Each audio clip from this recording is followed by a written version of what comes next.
Hello everyone! Thank you for watching. No, I'm joking. Well, hello YouTube. This is Killwar21. Yeah, this is a new game I'm playing. It is called Game Dev Tycoon. It is an indie game. It's made by Greenheart Games. They are two brothers and they made this game, and it is about making games. It's Game Developing Tycoon. So yeah, just to make sure, I'm going to actually press because I played this a long time ago, and it was originally on their own website, but then Steam greenlit it, and then it became available on Steam with this update, and this update is actually really nice compared to the old ones, the older version, should I say. So we'll do a new game. Alright, so now, well, this is where it starts. We're back in the 80s. Like, this is like year 1, month 1, week 1. And this is basically like 1980. And it says right here, welcome to Game Dev Tycoon. Welcome to Game Dev Tycoon. Blah. In this business simulation, you have been transported back in time to start your very own game development company right at the beginning of the PC revolution. In the next 35 years, you can build your dream company, create best-selling games, gain fans, and become the leader in the market. Sweet. Before you start your adventure, you have to give your upcoming company a name. So this is basically where it starts. We have to give ourselves a name, player name, choose a sex. We'll do a guy, and I always do this guy right here. Yeah, sweater vest, red hair, ginger, freckles, because I'm somewhat like that. Or it could be, somewhat like this, but it's not completely true. So either or, it really doesn't matter. So our name, you get achievements. One of the first achievements you can get is naming your company, and you can name your company anything you want. But if you name it Greenheart Games, you get an achievement. Or if you name it one of the large developers, like EA, Ubisoft, BioWare, any of those game developers, then you also get a achievement called Fan. So what we're gonna do, we're gonna call it Killer Warrior Games. Oh, I'm so unoriginal. And I have an alter ego, and his name is Rusty Shackelford. Shackelford. So that is who he is. It's Rusty Shackelford making Killer Warrior Games. So this is kind of like let's play in the sense that I'm just gonna play as long as possible before I think everyone gets bored of this game, and then I'll quit. So if I do get to the 35 years, and then that'd be the end of it, or if I get to the point where I think that no one's enjoying this series and they're just not watching it on YouTube, then I will stop as well. So it all depends on you guys. So if I don't get good feedbacks, then I will stop playing this game. But this is a simulation game, and I love simulation games.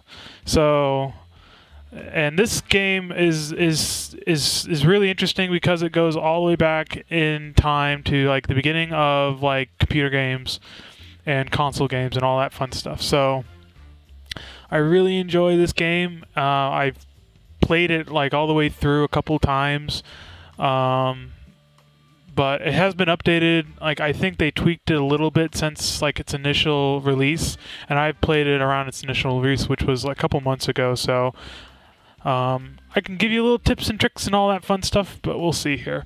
What does it go? Let's see here. Unlock hints. Since you've played this game before, you can choose to use all previously gained hints in this new game. Would you like to import all the previous? Alright, so because like all the hints that I get, and I'll show you how you get hints, I got in the previous game, they would say, well, you can port it to this game, and this way it gives me kind of a head advantage. I'm not going to do that. So we're just going to, like if you were me and I was you, just started off this game, this is what we're doing. Alright, so we're in the tutorial. If you ever review the tutorial messages, then you can also see in the help, to access help menu and the other features such as saving, loading, creating a game. Simply press the escape to access it. Okay, that's good. Congratulations, you just started your own game development company. At the moment, your office is in a garage. Most people started out this way in the 80s, and you are the only employee, but don't worry, many successful businesses started this way. That's what I just said. Let's start developing your first game. Close this message, click anywhere on the screen to bring up an actions. Ta-da!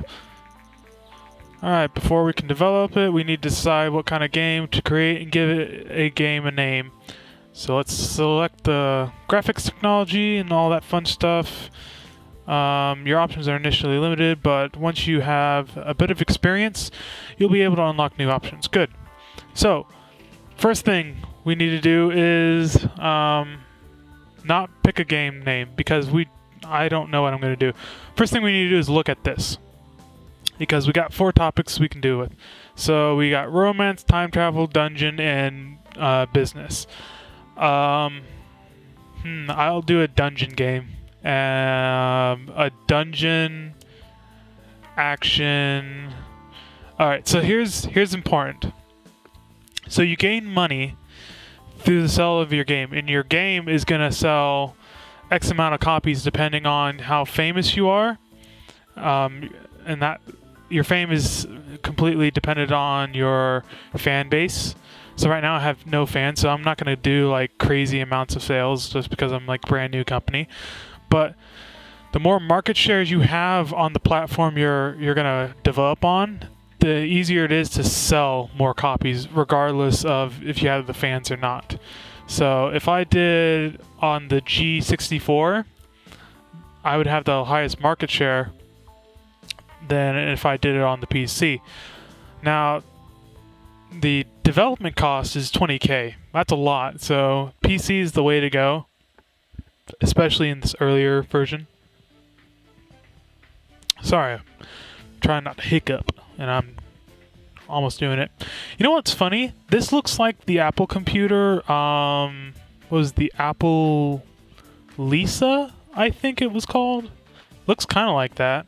I think the Lisa was like more self-contained than this, but it looks kind of like it. That's what's funny. This is the Commodore 64 lookalike. But it can't be called Commodore 64 because they didn't want to do any copyright infringements and stuff like that. So it's actually called the Gommodorf 64. That's the company name, is Gommodorf. So what we're going to do is we're going to do PC because it's cheaper and has a fair bit of market share. And now we're going to name our game. So we're going to name it Dungeon Crawler, maybe. Dungeon something. Because I know Dungeon yeah, that's not going to work. Dungeon Mash. Let's do that. Dungeon Mash. And it's going to be a text-based game. Because everyone knows those were the best games ever made. Oh look, we got one design, one technology already. Alright, game development runs through 3 stages. At the beginning of each stage, you can decide what areas of the game you want to focus on. Picking on the right focus of the game greatly increases the points you generate. That's good.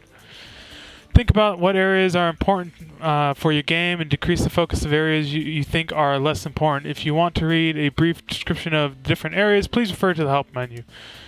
Alright, so stage 1. Now, with each stage, we have to choose different aspects of the game we want to focus on. So stage 1, we have engine, gameplay, stories, and quests. Now, these are greatly affected on the genre of gameplay you actually have. So we have an action game. Now, most action games, stories and quests, not very important. I think engines are very important and gameplays are very important with action games. So we'll do that. I forget the actual balance that would get me the most out of this, so I'm literally doing it. But I'm just doing it like a logical thinking. We're thinking about this logically, like game development has started. Okay, good. While developing your game, it will generate game points, which you can see bubbling up.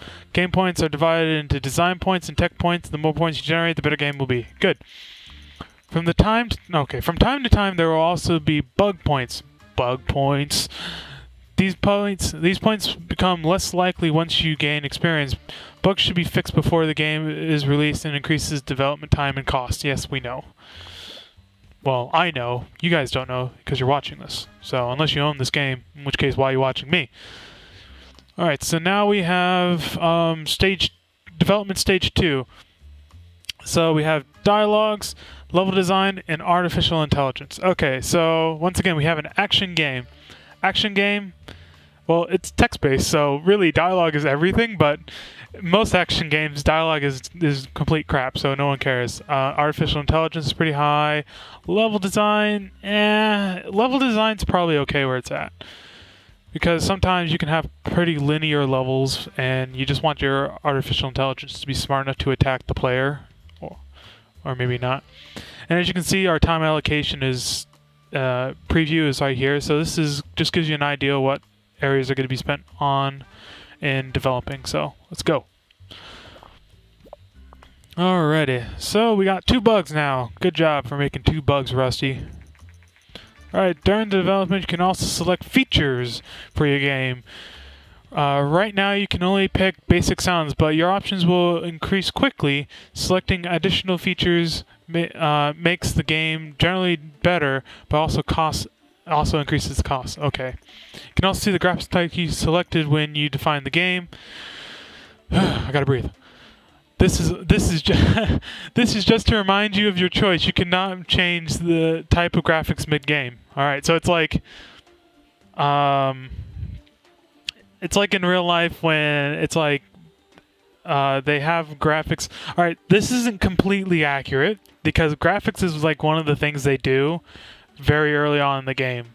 So yes, they do all the other stuff in development, but this stage 3 development is kind of not right because graphics is one of the first things they tackle in real life games because they need to know if the graphics that they have in mind are going to work. So really this is like an ongoing development, and that's why like sometimes games will be like in development, they get to like mid to late developing of a game and then they have to redo like the game's graphics, which basically makes them redo the entire game. But we don't get that choice. They're just making it simple by saying, hey, you picked text-based graphics, so now you're stuck with it. Sucks to be you. Alright, so let's see here. Dungeon, world design, I don't think that's really important. Yeah, for action, who cares about world design? Graphics, we need tons, and sounds, we need tons, so let's do it.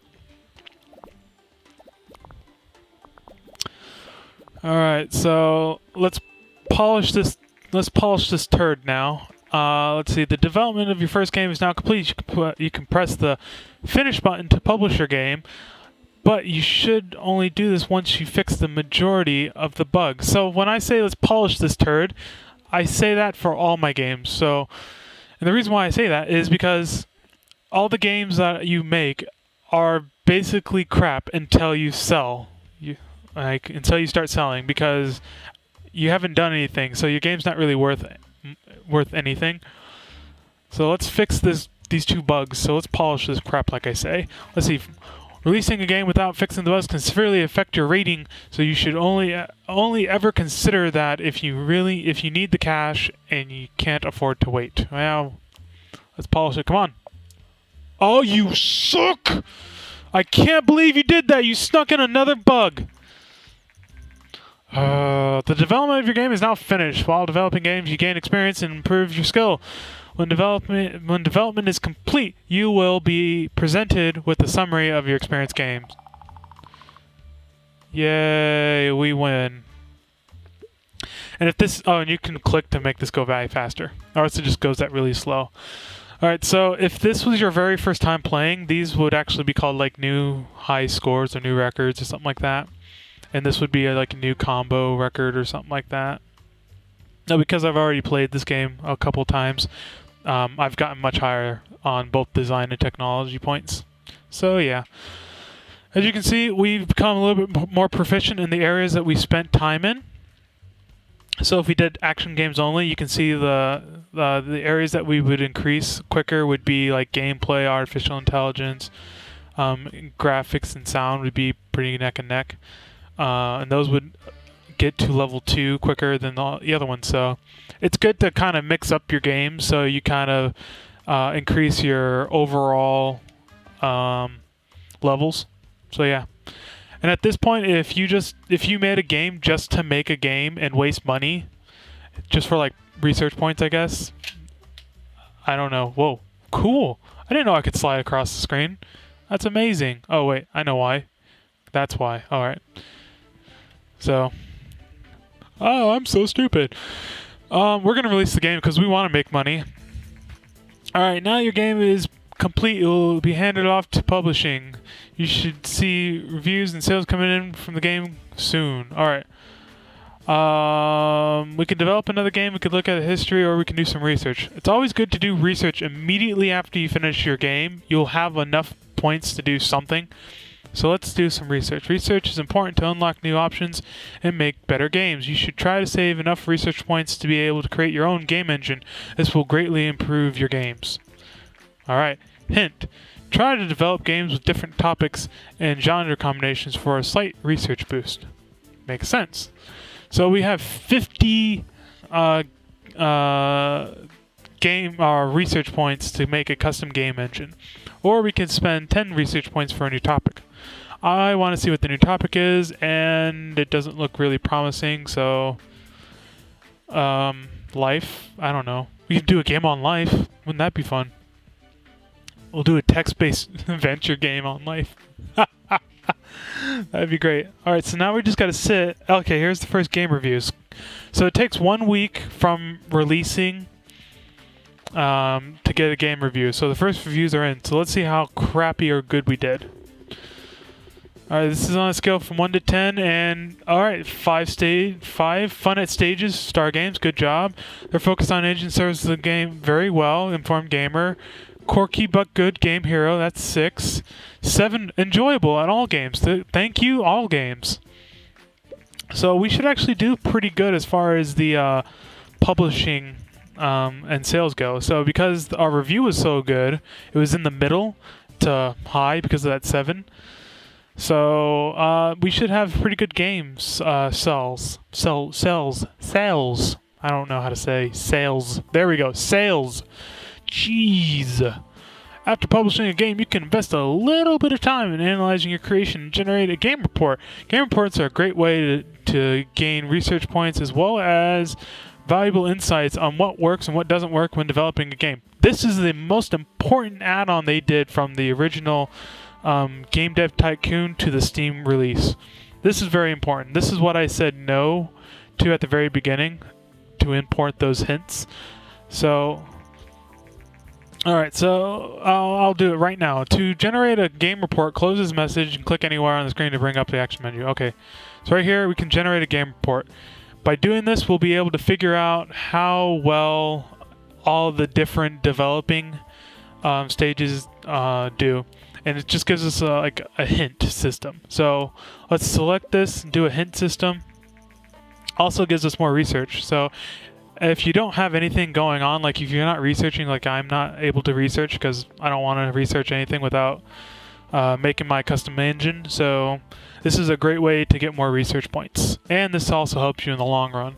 Okay, Kill Warrior Games, a newcomer in the game industry, has just released their first game, Dungeon Mash. A game received favorable reviews with such a good start. Kill Warrior Games are sure to gain fans quickly. Blech. I can barely talk. Alright. One thing I forgot to mention is not only do we have this cost here, we have cash. So we just got more cash from the sales here. But living in this garage costs us $8,000 a month. So at the end of each month, I get hit with $8,000 taken out of my account. So I got to keep that in mind, as well as when you're developing new games, that also costs you money.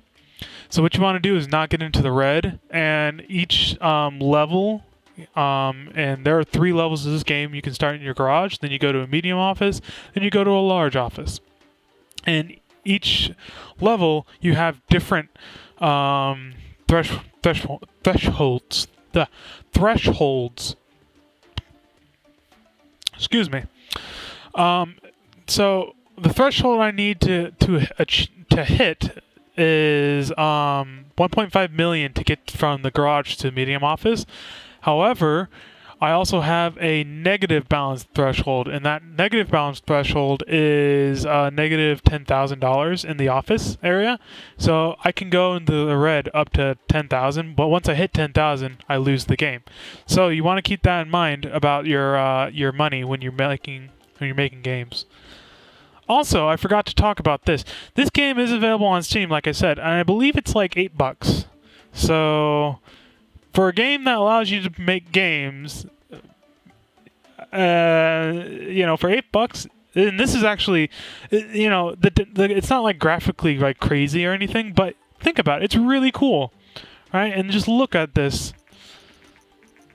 So like we sold 4.5 thousand units of our game, and we ranked 53 on the charts.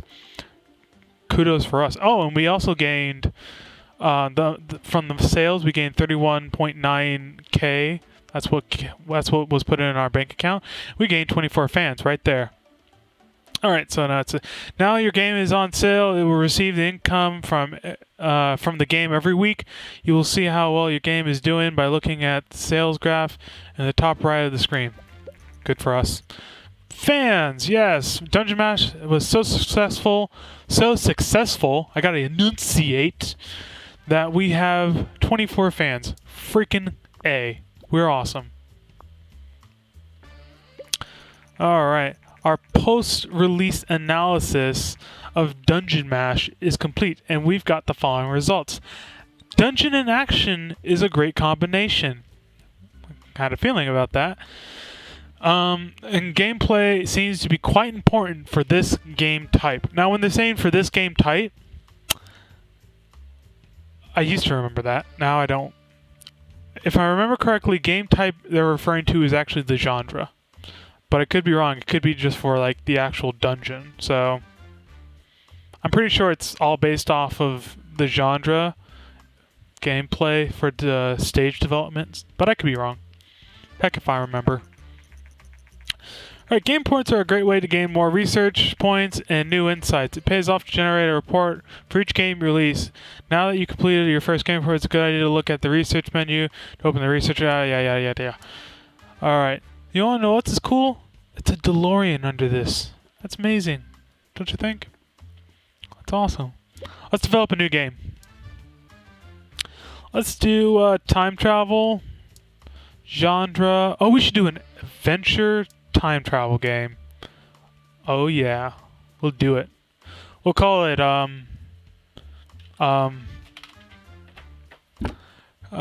let's copyright infringe here. Huh. Doctor? Who can see where I'm going? Doctor How? I wasn't gonna go completely. Dr. How. And it's gonna be oh well, we could make another text. Let's make a 2D graphic game. Why the heck not? We got money to spare. Everyone thought I was gonna put Doctor Who in there, I bet. Check that. Alright, so let's see, an adventure game. Let's see. I don't think the engine's as important, but I think we need to kind of balance out with more story, just a little bit of story.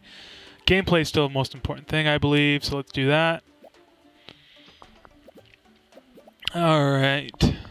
Oh, we got some more fans. 55 fans. Took that. Sweet. Dungeon Mash has achieved a company sales record of over 10,000 units sold. Yeah! Suck it, every other game developers. This is an important milestone in the history of Killer Warrior games. Nice. Alright, let's see here. We have adventure. Dialogue's very important. Intelligent, not so much. And yeah. Let's put like something like that. Let's do that. Alright. Got it going. Oh my god. Look, Pong's on here.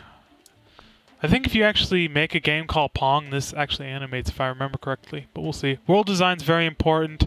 Sounds, not so much. Graphics, nah. World design's very important. Graphics, not so much. Let's do that.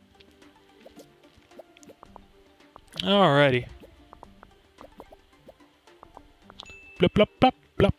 Okay, when I press this freaking finish button, you're not going to put like another bug on the score. Yeah, you are. You son of a... Rusty. Oh man, I wanted to get this on the market before that one came off. Oh well. So Dungeon Mash is officially off the market. It sold 13,626 copies, or units, generating $95,000 in sales. Awesome for us. Awesome sauce for us. Alright, new combo, new topic. Let's go. Release this Dr. How. I was thinking about, ooh, copyright infringement. Let's do it. Let's see. Game reviews. Alright, what we got? We got 6. Could have been better. Star Games. Well, screw you too. I like it. Informed Gamer, thank you for being an awesome, unbiased. Time Travel and Adventure is a great combination. Game Hero, good job for them. Falls a bit short. Well, screw you two, All Games. That's all I gotta say. Generate a game report. Dr. How, let's do it. And how many units are we gonna sell? We sold probably about the same amount as before. Alright, post-game analysis is Time Travel and Adventure is a great combination. Artificial intelligence seems not to be important for this game type. Alright, platform genre match. So we know Adventure and the PC is a great combination. Sweet. Alright, bollocks. We're just short of a game. So let's do one more game. Let's do it. Come on. Let's see the topic, romance or business? We could do a romance. Let's do a romance simulator. Yeah.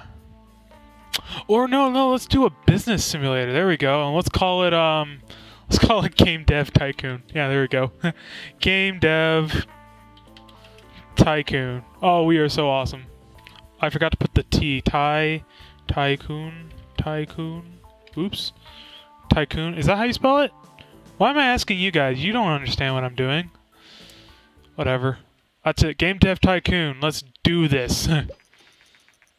Alright, recent market suggests that the Commodore, see, like I said, it's not Commodore because they don't want to do copyright infringement or whatever it is. Commodore G64 is steadily outselling competitors in the PC sector. Consumers prefer the lower price, greater availability, and flexible hardware configuration over other home computers. There you go. By the way, the Commodore C64 is in the Guinness Book of World Records for the most it's like the most computers sold, like it's of its type, I guess. So there were more G64s or C64s in real life sold back in the 80s than there are of other types of computers that were sold. Maybe that's not true anymore, but I think it's still true. But that's a staggering milestone. Experts say that it might spell the end of competing hardware manufacturers. Ooh, so they're saying like PC is gonna die because of this, which is true. Look, they have a mouse on theirs, and I don't have it on my PC. So what's up with that? It's crazy talk. Crazy. All right, so we got here. Okay, stories and quests. Not so much. Engine is very important with simulations. Stories and quests, that's probably as much as I want to allocate for it. I gotta take a drink of water here. Take a drink of water. Of agua. So, yeah, hold on. Gotta move my...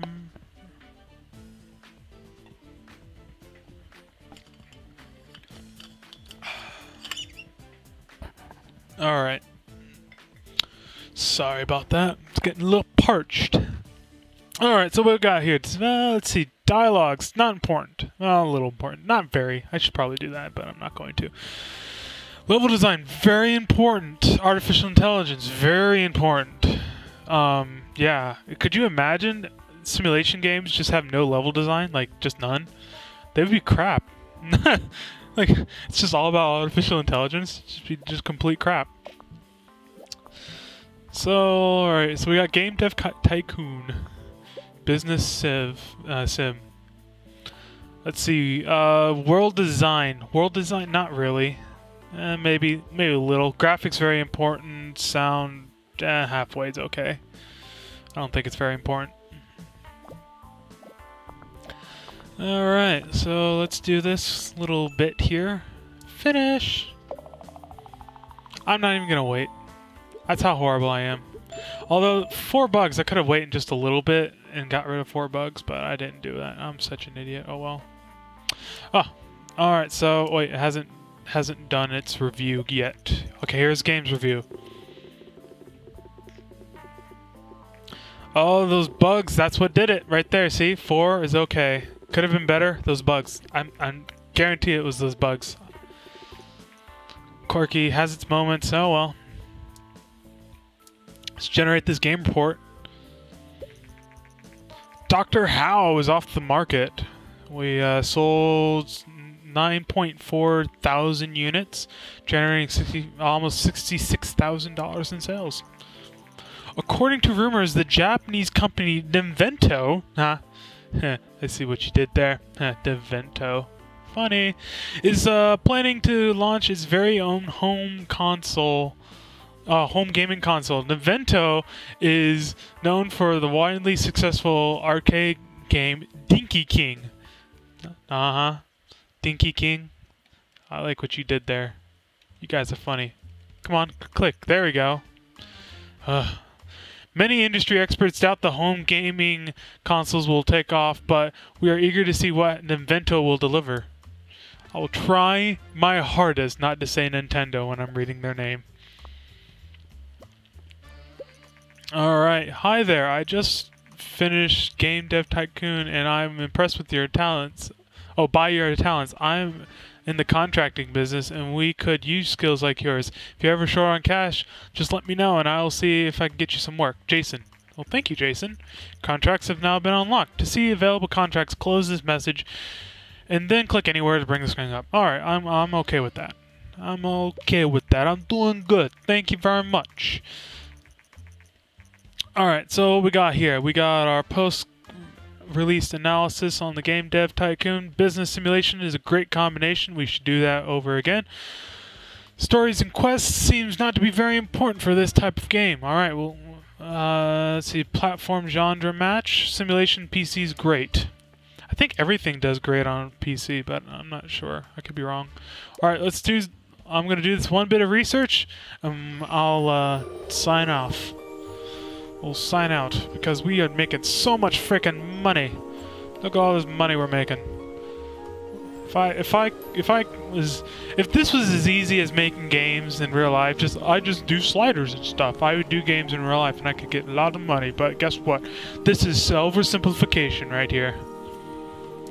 We've done our own freaking engine. Yeah. All right, now we can create our own engine. All right, I think that should do it for this episode. Thank you for watching. If you like this episode, please click the like button. Oh, look at that. Let's see. Today, Nintendo has confirmed recent rumors and announced their plans to release a home gaming console called the TES, or the Entertainment System, I'm guessing? Called TES? Yeah. I'm guessing the entertainment, yeah, but early next year. The console features cartridge-based games and uniquely designed controller. Oh, look at that. Alright, here, I know this pauses the game, actually, from time-lapsing. So if you like the video, I hate when things interrupt me. If you like the video, click the like button, I appreciate that. Oh look, Tim. I don't know if you'll see that or not. If you have a comment or question, comment in the section below. If you like the series and you want to keep up to date with my other game series, click the subscribe button. I do appreciate that. Otherwise, this is Killworth21. Thank you for watching. See you next time. Bye.